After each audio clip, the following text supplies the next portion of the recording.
ladies, it's time to grab a cup of coffee, or maybe you're a tea girl. Sit down and talk like sisters about some of the practicalities of prayer. Because here's the thing. In our last video, we talked about how important it is that we be familiar with the voice of God, because it's the only way that we can hear Him calling us so that we can obey. And the only way that we can become familiar with the voice of God, of course, is through prayer and Bible reading. But that's where so many people just turn it off, because they go with the excuse of, I know I'm supposed to pray.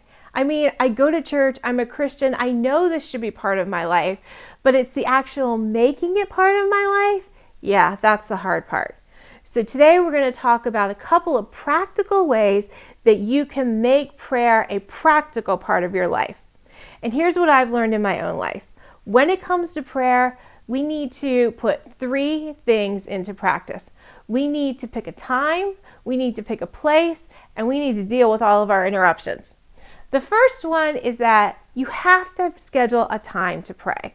See, what I've learned in my life is if I just put prayer on the I'll get to it part of my life, it really never happens.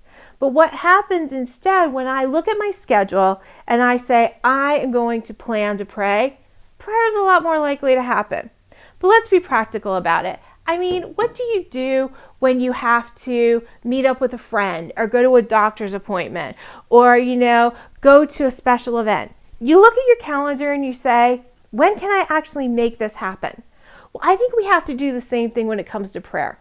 Take a good look at your schedule and see when prayer works for you. When can you fit 15, 20, 30 minutes into your day to pray? And then mark it on your schedule. Put it on your phone if you have to, that is actually part of your daily routine. Because when we plan to pray, it's a lot more likely to happen. The next thing we need to do is we need to find a place to pray. Because I don't know about you, but I am not going to be one of those people who's going to pray in an uncomfortable place.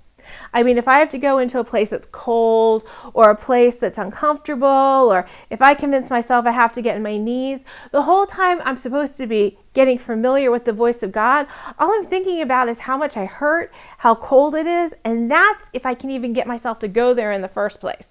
Instead, it's important that we find a comfortable place where we can just be alone with God. Make sure it's private so you don't always have people coming in and out interrupting you. And make sure there's not a lot of distractions going on. But find your place and make that your place with God. For me, it's usually in my room. I go in, I shut the door, and people know when the door is shut, don't come in unless someone is dying. And that brings us to our third point that we have to deal with to make prayer practical, and that is dealing with interruptions. I have a friend who actually tells her family, this is mom's time to pray. And unless someone is bleeding or dying, don't interrupt, because you want mom to pray. It makes me a nicer mama. And the thing is, although I think this story is so cute, it's also so practical. If we tell the people in our lives that we are taking time to pray, then they will be more understanding and less likely to interrupt. But if they don't know what we're doing or they don't understand our schedule, then isn't it kind of our fault if they keep coming in and knocking on the door and interrupting us? Instead, I think we just need to be kind and say to the people in our lives, this is my time to pray. Please, I'm going to be in this place. When the door is shut, allow me to be alone with Jesus. And then when I come out, we can talk about whatever you need. And these are just a couple of practical tips that will help prayer become a part of your life so that you can become familiar with the voice of God and be able to truly do whatever it takes to follow Jesus.